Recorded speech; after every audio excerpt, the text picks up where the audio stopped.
Toilet वाली जगह 2-3 ईंटें रख देते हैं। उस पानी को आपने इस्तेमाल करना है पीने के लिए, वो भी टॉयलेट के लिए इस्तेमाल करना है। और मलेशिया में कोई लॉ नहीं है पाकिस्तानियों के लिए, खासकर अपने लोगों के लिए बहुत अच्छा उनका कानून है। अस्सलाम वालेकुम, उम्मीद रखता हूँ तमाम बहन भाई खैरियत से होंगे, ठीक होंगे।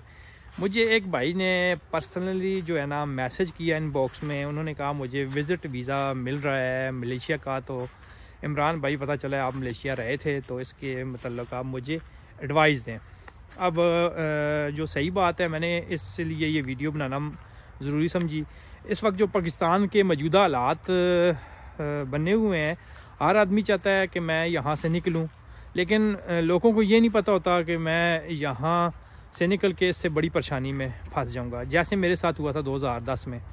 उस वक्त भी हालात ऐसे थे कि मैं जब 2 साल विदाउट पे छुट्टी ले गया, गवर्नमेंट जॉब करता था, तो मैं यहाँ के हालात से तंग आके गया था मलेशिया। वहाँ देखा इससे बुरे हालात थे। और वो सिचुएशन ऐसी होती है जब आप इतने पैसे भी कर देते हैं ना, किसी बंदे को दे देते हैं, आपको पता चल जाता है मेरे साथ हो गया फ्रॉड, तो उसके बाद आपके पास ऑप्शन नहीं होता। फिर आपने सर्वाइव करना होता है अकेले, जैसे भी हो, धक्के हो, मतलब कि मुश्किलें हो। फिर यही होता है, बंदा कहता है इससे आगे चलना है, पीछे नहीं भागना। मतलब है कि बहुत ज़्यादा परेशानी होती है जहाँ आपके साथ कोई बहन भाई भी नहीं होता, कोई दोस्त भी नहीं होता। उस कंट्री में फिर कितना मुश्किल होता है, मैं आपको समझा नहीं सकता। तो मलेशिया के मतलब भी कुछ ऐसा ही है। और मलेशिया के मतलब मैं आपको यही एडवाइस दूंगा, उससे अगर बेहतर है आपको अगर मिल रहा है अरब अमारात का, कोशिश करें किसी कंपनी का वीज़ा ले लें। थोड़े पैसे तनख्वाह लगेगी, लेकिन वो ठीक है। उसमें बेनिफिट ये होता है, खाना पीना कंपनी के, खाना पीना ना भी हो, घर कंपनी का हो, ये बहुत बड़ी बचत है, यकीन करें, ख़ास करके आउट कंट्री में। और मलेशिया जैसा कंट्री, मैं आपको मलेशिया की जहाँ तक बात है, मैं आपको कभी भी नहीं कहूँगा आप मलेशिया में जाओ। और मलेशिया में कोई लॉ नहीं है पाकिस्तानियों के लिए, खासकर अपने लोगों के लिए बहुत अच्छा उनका कानून है। और मलेशिया में जब आपसे वो काम लेंगे जो अपने उनके बंदे नहीं काम करेंगे, ठीक है। और मतलब है कि वहाँ मैंने इंसाफ नहीं देखा, कोई सिस्टम नहीं देखा। मलेशिया में जब आप जाते हो विज़िट पे, आप कह रहे हो आपने विज़िट पे जाना है, एक्सटेंशन हो जाएगा 1 महीना, उसके बाद क्या करोगे? उसके बाद इनलीगल हो जाओगे, यहाँ भी आप 5 लाख रुपए भर के जाओगे। उसके बाद इनलीगल हो जाओगे, जब इनलीगल हो जाओगे तो वहाँ जब आप अरेस्ट हो जाओगे, तो वहाँ तो ये इनलीगल लोगों को ऐसे पकड़ते हैं जैसे पता नहीं इन्होंने कितना बड़ा गुनाह किया है मलेशिया में। तो जब आप पकड़े जाओगे वहाँ मलेशिया में, अगली बात मैं बताता हूँ, आपको एक कमरे में रखेंगे, एक कमरे में 10 बंदे वहाँ रखते हैं। टॉयलेट वाली जगह 2-3 ईंटें रख देते हैं। उस पानी को आपने इस्तेमाल करना है पीने के लिए, वो भी टॉयलेट के लिए इस्तेमाल करना है। जब मलेशिया की जेल में जब बंदा जाता है ना, 5 महीने भी लगा के आए ना, तो 5 साल फिर पाकिस्तान वापस आके इलाज कराना पड़ता है। ऐसा निज़ाम, ऐसा सिस्टम मैंने नहीं सुना किसी मतलब है कि गैर मुस्लिम कंट्री में होगा, जहाँ तक मुझे नॉलेज है। क्योंकि मैं यूनान भी रहा हूँ, तुर्की भी रहा हूँ, ईरान भी रहा हूँ, मलेशिया 5 साल रहा हूँ, और ऑस्ट्रिया भी रहा हूँ, इटली भी हूँ। तो ये जो गंदा सिस्टम है, मैंने तकरीबन आप मुस्लिम कंट्री में कह सकते हैं ज़्यादा ऐसा ही है। मलेशिया में बहुत ही जो है ना ख़तरनाक वहाँ का सिस्टम है। वहाँ जब बंदा पकड़ा जाए, पहले तो बंदे को ट्रेस नहीं होता बंदा है कहाँ, ठीक है। खुदा ना खास्ता बंदा इनलीगल हो जाए, बंदा पकड़ा जाए, तो बंदा कैसे मतलब रब्ता करे अपने घर वालों से। वहाँ बड़े सख्त कानून है। और जब इनलीगल बंदे लोगों को पकड़ते हैं, ऐसे पकड़ते हैं जैसे कोई बहुत बड़ा दहशतगर्द नहीं है। वहाँ मतलब है कि जब वो परासी कहते हैं, जब परासी होती है, इनलीगल लोगों को पकड़ते हैं, उसको कहते हैं मुलाई में परासी पै गई जी। वो मतलब है कि इमिग्रेशन उन्होंने बनाई हुई है, एक स्पेशल फोर्स बनाई हुई है जो पाकिस्तान गरीब लोगों को पकड़ते हैं, जो बेचारे पाकिस्तान से लगा के आते हैं।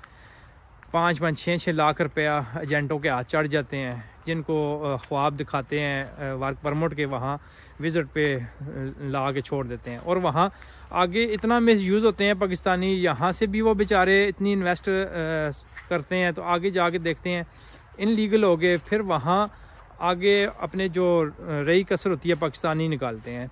अपनी सप्लाई पे उन्हें काम पे लगा दिया, 2-2 महीने की तनख्वाह ना दी, घर के खर्चे ज़्यादा बना दिए। तो ये सारी बातें सोच के जाना आप मलेशिया में कंपनी वाला सिस्टम कोई नहीं है। वहाँ आज़ाद काम करना पड़ता है। आज़ाद काम करने के अलावा जब आपको लैंग्वेज नहीं आती, तो आपकी हर मतलब मोड़ पे ठोकरें ही हैं वहाँ। मैं मलेशिया में 3 साल इनलीगल रहा था, उसके बाद मैंने परमिट ले लिया था और 2 साल परमिट लगाने के बाद कंपनी ब्लैक लिस्ट हो गई, फिर इनलीगल हो गया। मैंने इसलिए छोड़ दिया था मलेशिया। मलेशिया में कोई मुस्तकबिल नहीं है, ठीक है। मलेशिया की आवाम भी पाकिस्तानियों के हक में इतनी अच्छी नहीं है। वोटिंग करते थे वो लोग हम पाकिस्तानियों पे। जब हम जाते थे, मैं मलेशिया की टॉप क्लास की जो कंपनी थी शिप यार्ड में काम करता रहा, जब हम क्या कोई भी पाकिस्तानी जब जाता था तो उस पर वो हूटिंग करते थे मलेशियन लड़के। तो मतलब कोई रिस्पेक्ट नहीं देखी मैंने, कोई कानून नहीं देखा, ख़ास करके हम पाकिस्तानियों मतलब के पाकिस्तानियों की बात करें तो। अभी जो पाकिस्तान के हालात बने हैं तो उस वक्त फिर भी रिस्पेक्ट थी, क्योंकि मुशर्रफ दौर था, मुशर्रफ को बड़ा मानते थे लीडर। अभी जो हालात बने हैं पाकिस्तान के, मेरे ख्याल में अभी तो वो भी थोड़ी बहुत जो रिस्पेक्ट करते थे उससे भी अभी मेरे ख्याल में मुश्किल ही है अभी जो हालात बन गए हैं पाकिस्तान के। लिहाजा मलेशिया जाने से बेहतर है किसी अरब अमारात में चले जाएं, वहाँ कम से कम कंपनी का वीज़ा होता है, बंदा कोई टेंशन नहीं होती। मलेशिया में आप 2 महीने की तनख्वाह तो पहले जमा करें ना, जब परमिट जो है ना रीन्यू करवाना है। और परमिट जब रीन्यू करवाना है ये नहीं पता अगला परमिट लगेगा भी कि नहीं लगेगा। अगर लग भी गया ये भी नहीं पता, किसी एजेंट को दे के 2 नंबर परमिट लगवा दे तो फिर भी इनलीगल। तो ज़्यादा जो लोग जाते हैं आजकल, जा रहे हैं ज़्यादा लोग मलेशिया में, वो ज़्यादा जा रहे हैं विज़िट पे। वो इसलिए विज़िट के लिए लोगों को ये तसल्ली होती है, चलो मैं यहाँ से उड़ूँगा उस कंट्री में पहुँच जाऊँगा तो चलो कुछ ना कुछ तो अपने फैमिली को सपोर्ट करूँगा, पाकिस्तान में तो काम ही नहीं है। तो ये सारी बातें हर बंदा सोच के निकलता है, लेकिन ये नहीं पता होता वहाँ जाके इससे बड़ी मुश्किल में फंस जाऊँगा। लिहाजा मेहरबानी करें, कोई भी ऐसा स्टेप उठाने से पहले किसी से मशवरा लाजमी कर लें। तो अच्छा किया मुझसे भाई ने मशवरा किया, ये मैंने कहा ये इस वीडियो की सूरत में एक सदका है जारिया समझ के ये वीडियो बनाते हैं, जिस तक पहुँचिए तो ऐसे सदका जारिया समझ के शेयर कर दीजिएगा। मेरी कोई बात बुरी लगे तो माजरत, अगर अच्छी लगे तो मेरी वीडियो लाइक कर दीजिएगा। अपने भाई को दुआओं में याद रखिएगा। मलेशिया के मतलब, यूनान के मतलब, तुर्की के मतलब, ईरान के मतलब, ऑस्ट्रिया के मतलब कोई भी क्वेश्चन हो तो आप पूछ सकते हैं, कोई टेंशन नहीं है। जितना मुझे नॉलेज होगा तो मैं बता दूंगा, ना हुआ तो मैं माजरत हुआ हूँ, पूछ के फिर बता सकता हूँ किसी से। लेकिन ये है कि मशवरा कर लीजिएगा किसी से भी, मुझसे या किसी से भी। अपनी दुआओं में याद रखिएगा, अपने भाई को सलामत रहें, आबाद रहें।